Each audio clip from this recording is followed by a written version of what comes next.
Ça déménage, saison 1, épisode 3. Le podcast qui aide les seniors à changer de domicile. Écrit et réalisé par Isabelle Palassin et Gwendoline Cotrez. Ce podcast est financé par la Conférence des financeurs de la prévention de la perte d'autonomie de l'Essonne, de Paris et du Val d'Oise.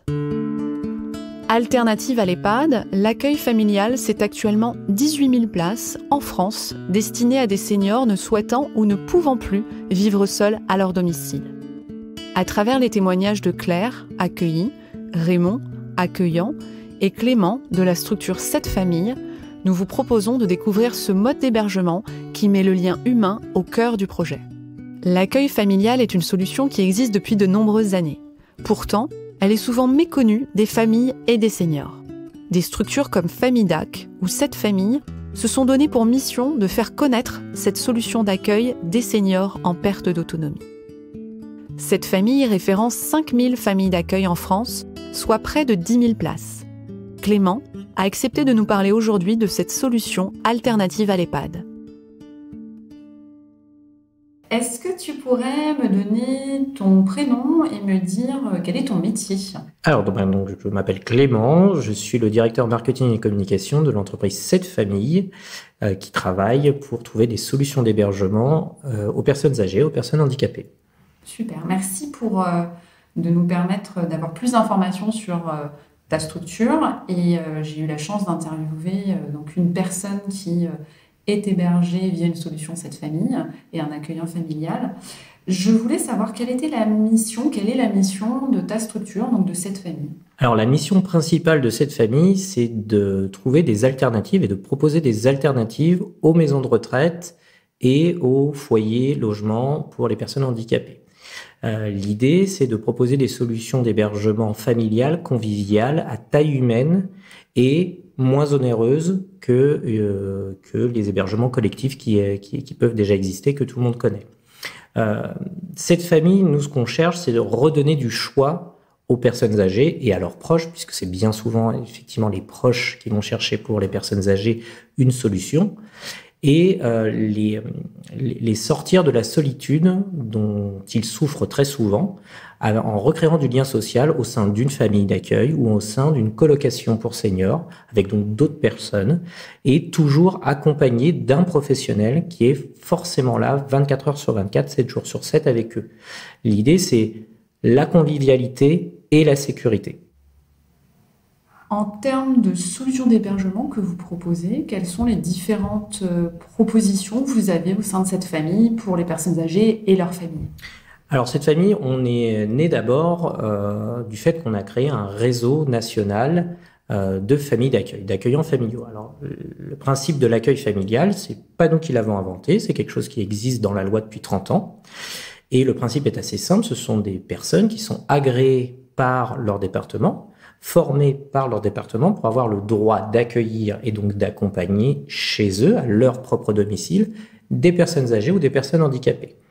Le principe, c'est qu'ils peuvent avoir jusqu'à 3 personnes maximum, 4 s'ils acceptent aussi les couples, ça peut être maximum 4.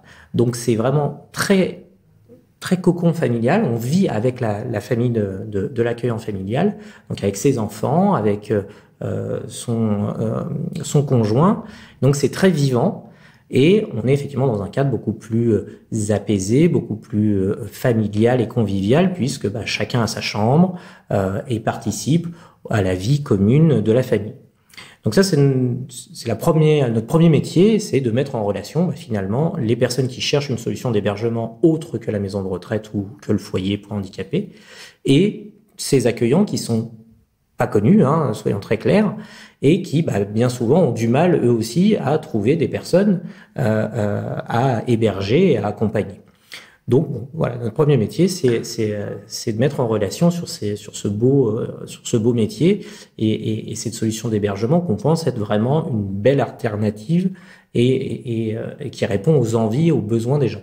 Et tu en as combien des familles d'accueil en France ? Alors en France, en tout, il y en a 10 000 globalement, donc ce qui représente à peu près 20 000 places dans toute la France.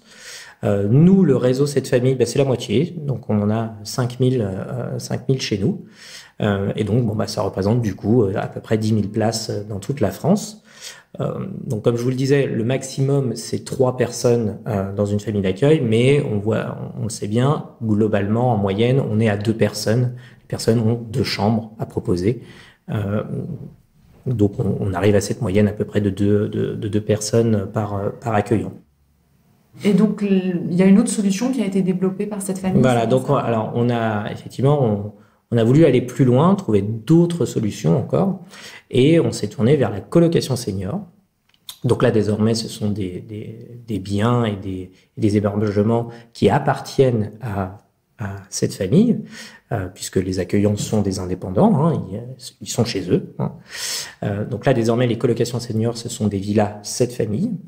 On va être à 8 personnes maximum, donc 8 seniors qui vont vivre ensemble, et on fournit effectivement un service d'auxiliaire de vie, donc une équipe qui va tourner en fonction du nombre de seniors présents et de résidents entre 4 à 8 auxiliaires de vie qui vont donc travailler en roulement pour qu'il y ait une présence, là encore, 24 heures sur 24, de jour comme de nuit. L'idée, c'est que ces auxiliaires de vie, elles vont bien évidemment s'occuper des personnes, des seniors, et elles vont organiser la vie de la villa en elle-même. Donc, les tâches du quotidien, la cuisine, le ménage, le linge, mais aussi animer, sortir, faire des activités avec les résidents, pour qu'il y ait, là encore, un lien social et une activité de la vie au sein de cette colocation. Du fait que c'est des colocations, les gens sont, et c'est le pendant avec l'accueil familial, les gens sont totalement libres. Ils sont chez eux, ils sont locataires au sens strict et juridique du terme. Donc ils font ce qu'ils veulent, ils sont chez eux. Donc ils peuvent bien évidemment demander à leurs proches de venir, les visiter. Il y a un règlement de colocation, mais comme dans n'importe quelle colocation, pour que effectivement tout se passe bien. Et nous, chez cette famille, on fait attention effectivement sur les dossiers à avoir des compatibilités entre les gens pour que ça se passe effectivement le mieux possible. Et au sein de nos villas, on a 2 typologies de villas que l'on propose. Les villas autonomie, qui sont pour des personnes âgées qui ont une perte d'autonomie légère à moyenne. Donc si on parle en GIR, on va aller jusqu'au GIR 3 globalement. Donc là, c'est généralement des personnes qui ont du mal à se mouvoir, qui ont besoin effectivement d'aide pour se lever ou pour se promener, et puis effectivement qui ont besoin aussi, qui se sentent seuls et donc qui ont besoin de liens sociaux. Ça, on va dire que c'est la majeure partie de nos villas. Et on a les villas qui sont dédiées aux personnes atteintes de la maladie d'Alzheimer ou apparentées, où là, on a un renforcement de l'équipe d'auxiliaires de vie pour qu'il y ait 2 personnes qui soient là en journée et une personne qui soit là effectivement toujours de garde de nuit pour suivre effectivement et pour accompagner ce type de pathologie. Et là, c'est dédié. C'est des villas qui sont vraiment entièrement dédiées à ce type de profil de personnes. Donc voilà, c'est nos deux typologies de villas. Et c'est quelque chose, voilà, on voit bien que ça marche bien, qu'il y a de la demande. On travaille main dans la main avec les maires, puisqu'on est généralement dans des communes assez rurales, pour trouver des solutions aux seniors. Et surtout, le but, c'est de ne pas les déraciner. Et l'accueil familial fait ça aussi déjà très bien. C'est que l'accueil familial, c'est aussi très rural et c'est au plus proche des gens. Et ça, c'est vraiment notre motivation aussi, c'est d'essayer à la fin qu'on ait une solution d'hébergement à proposer dans les 30 km de là où la personne habite déjà, pour qu'elle ne soit pas déracinée et qu'elle continue à vivre comme elle l'entend et qu'elle choisisse réellement pleinement son hébergement. On parle, nous, souvent de projet de vie, et ben c'est ça, on est dans un nouveau projet de vie et donc il faut trouver d'autres solutions. La maison de retraite, ça, c'est un projet de vie parce qu'il y a un besoin médical et on a besoin des EHPAD, on a besoin des maisons de retraite. On a aussi des gens qui, et c'est bien normal, veulent rester chez eux. Donc le maintien à domicile et tous les services qui vont avec sont très utiles. Et il y a l'entre-deux. Il y a les personnes qui ne peuvent pas rester tout seuls chez eux. Il y a les personnes qui ont besoin de lien social, qui se sentent seules. Et ben, les colocations seniors et l'accueil familial, ça permet non seulement d'avoir un accompagnement qui sécurise les gens, mais aussi du lien, de la vie et de l'envie. Ces solutions sont vraiment très déjà innovantes, même si tu dis que sur la famille d'accueil, c'est quelque chose qui existe depuis longtemps, mais bon, finalement, on se rend compte qu'on ne connaît pas forcément tous les tenants et aboutissants de tout ce qui existe sur le logement senior. Est-ce que tu as remarqué chez les personnes qui se lancent dans ce projet de vie, d'habiter en famille d'accueil, qu'il y avait un temps d'adaptation et comment ça se passe quand on arrive? Parce qu'on change quand même ses habitudes, on est avec une famille qui n'est pas la nôtre, donc qui a des habitudes de vie différentes. Comment se passe cette adaptation généralement? Alors les accueillants familiaux, dans leur grande majorité, déjà rencontrent les personnes avant même de signer le contrat qui va les lier sur l'hébergement à proprement parler. Donc nous, par exemple, quand on a effectivement une demande d'une personne qui cherche une solution d'hébergement en accueil familial, on va effectivement lui proposer différentes familles d'accueil qui correspondent à sa situation, parce que les familles d'accueil, effectivement, aussi acceptent certaines typologies de profils parce que ça doit aussi aller avec les résidents qu'ils ont déjà chez eux. Donc eux aussi ils font ce travail de trouver des profils de personnes qui vont bien ensemble pour pouvoir les accompagner au mieux.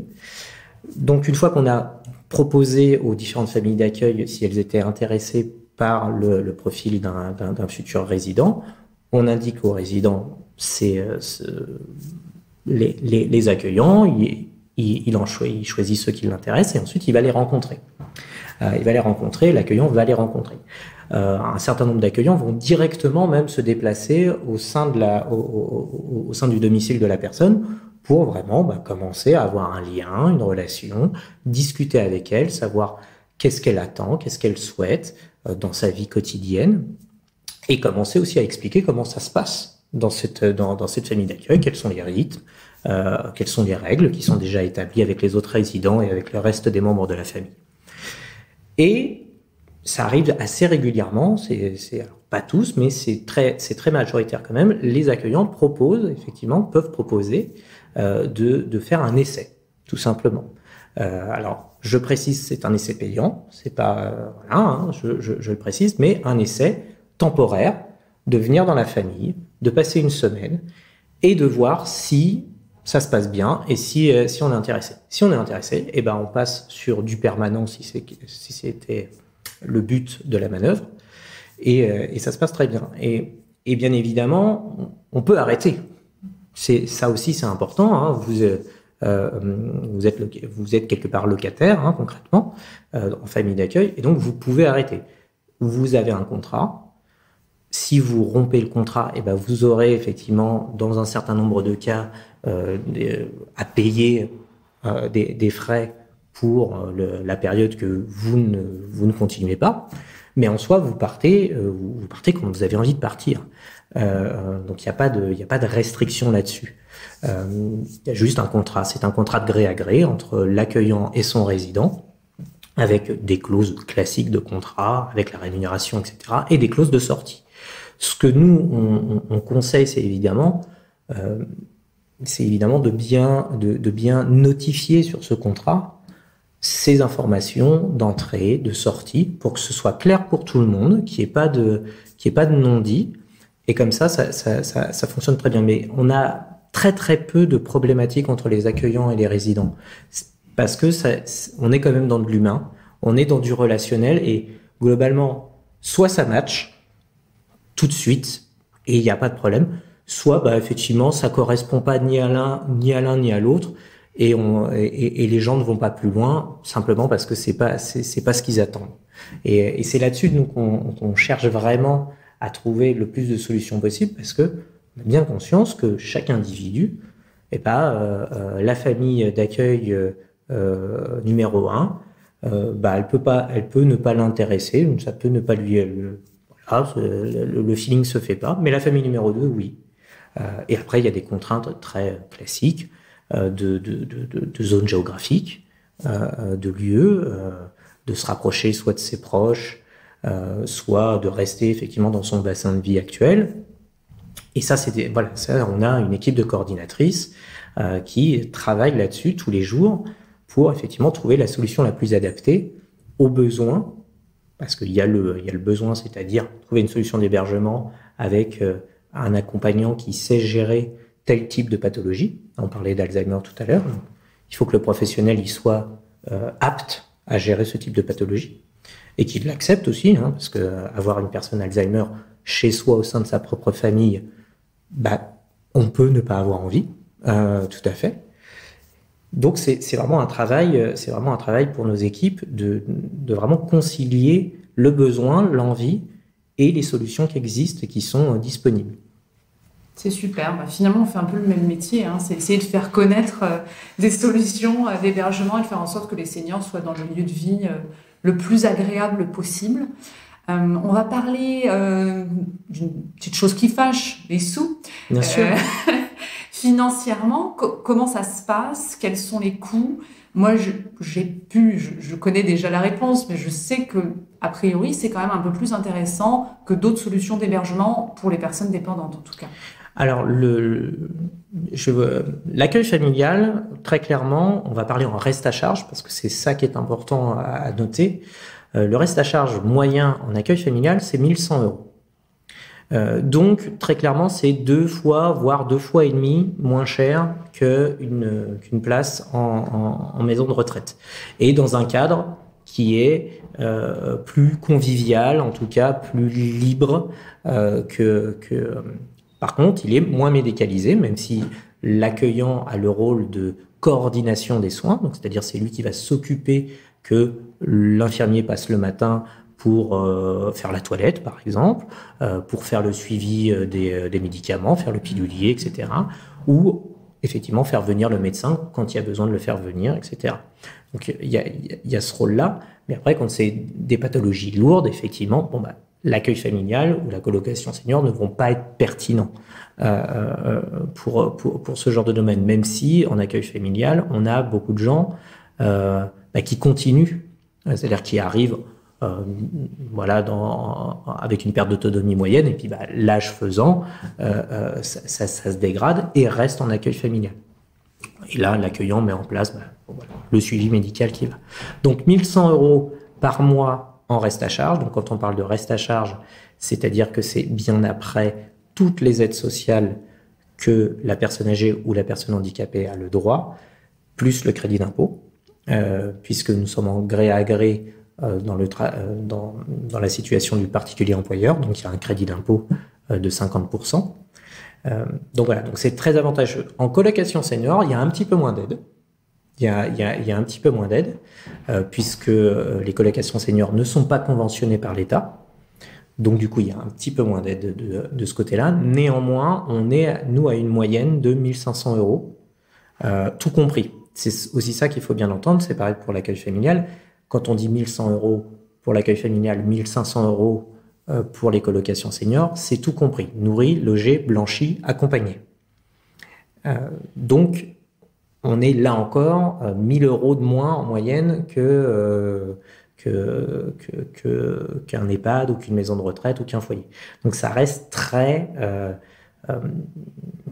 différent et très avantageux pour les personnes qui effectivement n'ont pas forcément les moyens. Donc c'est effectivement un des gros avantages, il ne faut pas se le cacher, de ce type d'hébergement, en plus de leur cadre un peu plus cocooning qu'ils peuvent avoir. Un grand merci à Clément pour son témoignage et à la conférence des financeurs de la prévention de la perte d'autonomie du département de l'Essonne, de Paris et du Val d'Oise pour leur soutien. À bientôt pour de nouveaux épisodes du podcast Ça déménage.